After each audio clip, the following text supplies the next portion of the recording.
El Señor esté con ustedes. Lectura del Santo Evangelio según San Mateo. Gloria a Dios, Señor. Al llegar a la región de Cesarea de Filipo, Jesús preguntó a sus discípulos: ¿qué dice la gente sobre el Hijo del Hombre? ¿Quién dice que es? Ellos le respondieron: unos dicen que es Juan el Bautista, otros Elías, y otros Jeremías o alguno de los profetas. ¿Y ustedes?, les preguntó, ¿quién dicen que soy? Tomando la palabra, Simón Pedro respondió: tú eres el Mesías, el Hijo de Dios vivo. Y Jesús le dijo: feliz de ti, Simón, hijo de Jonás, porque esto no te lo ha revelado ni la carne ni la sangre, sino mi Padre que está en el cielo. Y yo te digo, tú eres Pedro, y sobre esta piedra edificaré mi iglesia, y el poder de la muerte no prevalecerá contra ella. Y te daré las llaves del reino de los cielos. Todo lo que ates en la tierra quedará atado en el cielo, y todo lo que desates en la tierra quedará desatado en el cielo. Palabra del Señor. Gloria a ti, Señor Jesús.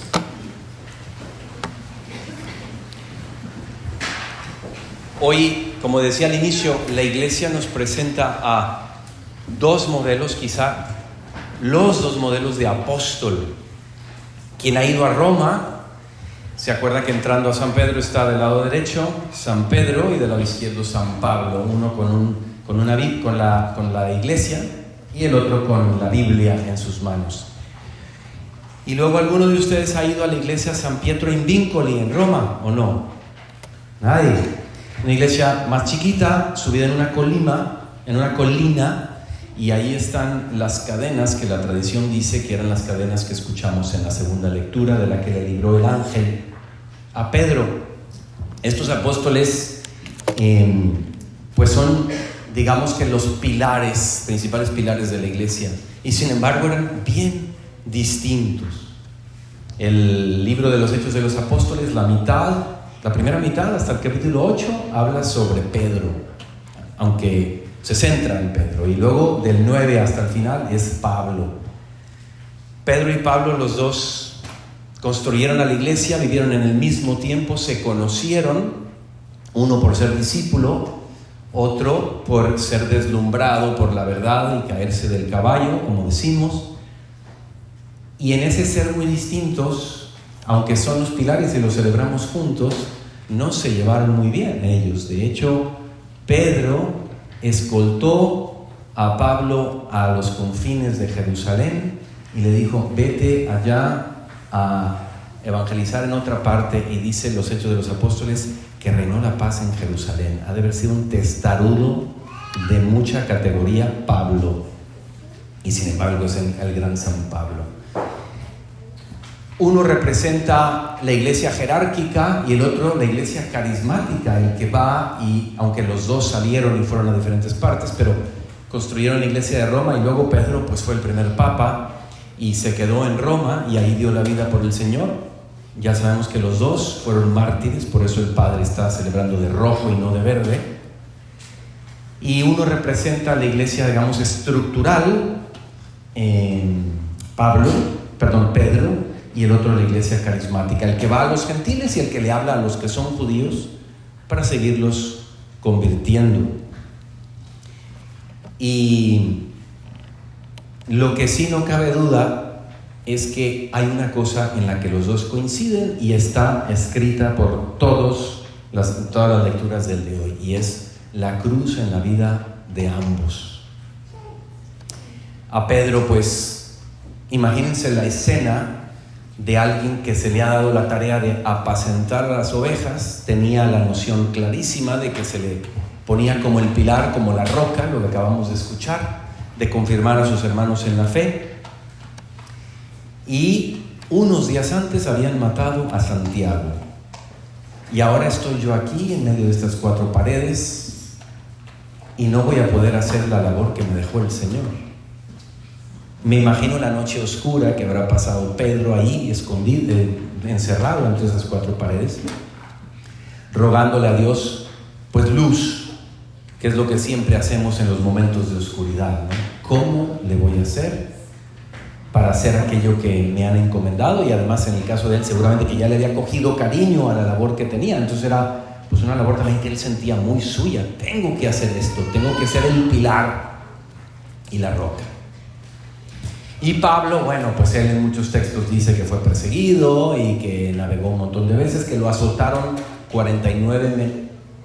39 menos una vez, no, 40 menos una vez, que era lo que la ley romana decía que era el máximo de los azotes que se podían dar, y a Pablo se los dieron. También lo encarcelaron, también naufragó y también no le hicieron caso en muchas partes. Se parece a la vida de nosotros cuando tenemos esos retos y dificultades. Y por eso creo que el mensaje espiritual, y siempre venimos como a renovar el corazón, a renovar el alma y a decir cuál es la moraleja de estos dos santos, de lo que hay que hacer, las actitudes a tener interiores y exteriores cuando estás en la oscuridad. Pues ellos, guiándonos al Evangelio, como en ambos casos confiaron en su maestro, que les dice: las puertas del infierno no prevalecerán. No prevalecerán no solamente ante la iglesia, sino no prevalecen ante tu corazón, tu mente, si somos buenos con la bondad que tenemos dentro. Y a algunos les dieron un vaso de bondad muy grande, otros mediano y otros pequeño, pero lo que importa es responder a la llamada de Dios de ser buenos en la medida en que lo entendemos, y pedirle entender más si cabe, pero saber que las puertas del infierno no prevalecen contra aquellos que siguen la palabra de Dios y la ponen en práctica, contra aquellos hombres y mujeres de buena voluntad que buscan sinceramente y en la medida de su conciencia la paz. Así que pues en una fiesta como la de hoy de San Pedro y San Pablo, donde coincide, si no hubiera caído hoy de todos modos sería solemnidad, pero esta vez cayó en domingo, pensemos en la pregunta que le hace Cristo a ellos: ¿quién dice la gente que soy yo? ¿Y ustedes quién dicen que soy yo? ¿Quién es Jesús para mí? En el sentido de cuando yo me encuentro en la oscuridad, cuando yo me encuentro en la dificultad, ¿acudo a Él o no? ¿Escucho su consejo y respondo según su consejo? Y sobre todo una enseñanza que a mí me ha encantado y que ha sido parte de mi vida espiritual recientemente, y es: en la oscuridad hay un lugar de encuentro con Jesús, con el Señor. Dios, que es profundamente sabio y que no hace planes para todos, sino planes para cada uno de nosotros. Así haya esposo y esposa, los planes del esposo son distintos a la de la esposa, o del hermano o de la hermana. Dios, que se hace un plan perfecto para cada uno, dice: ahí donde tú tienes una dificultad y estás en la oscuridad, en una desolación, en una noche oscura, te la estoy permitiendo, si bien a veces no la manda, a veces la manda y a veces la permite, pero ahí hay un pedazo de purificación. Esta cruz que te mandé a ti es la tuya, insustituible, es la que, encontrando la luz en esa oscuridad, tú vas a llegar a un nuevo nivel de comprensión y de humanismo. Y así como estos dos apóstoles son los pilares, y ambos tuvieron que pasar por la cárcel, la persecución, la indiferencia de los demás, en esas cárceles, persecuciones e indiferencias en nuestras vidas, saber: aquí el Señor está caminando conmigo, me acompaña siempre, y buscarlo a Él, encontrarlo a Él. Y es algo, hago un pequeño comercial, el libro que yo escribí hace 3 años con una mamá que perdió a su hijo al año y medio, El dolor lo cambia todo. Sigo escuchando mucha gente que lo compra, especialmente cuando están batallando, y dicen: no sabe la luz que me ha dado, porque es la luz de Cristo que nos ilumina en esos momentos de oscuridad. Pidámosle a la Virgen, a estos apóstoles de intercesión de Pedro y Pablo, que nos iluminen en que Cristo sea el lugar, la persona, la fuente a la que acudimos cuando estamos en la oscuridad. Así sea.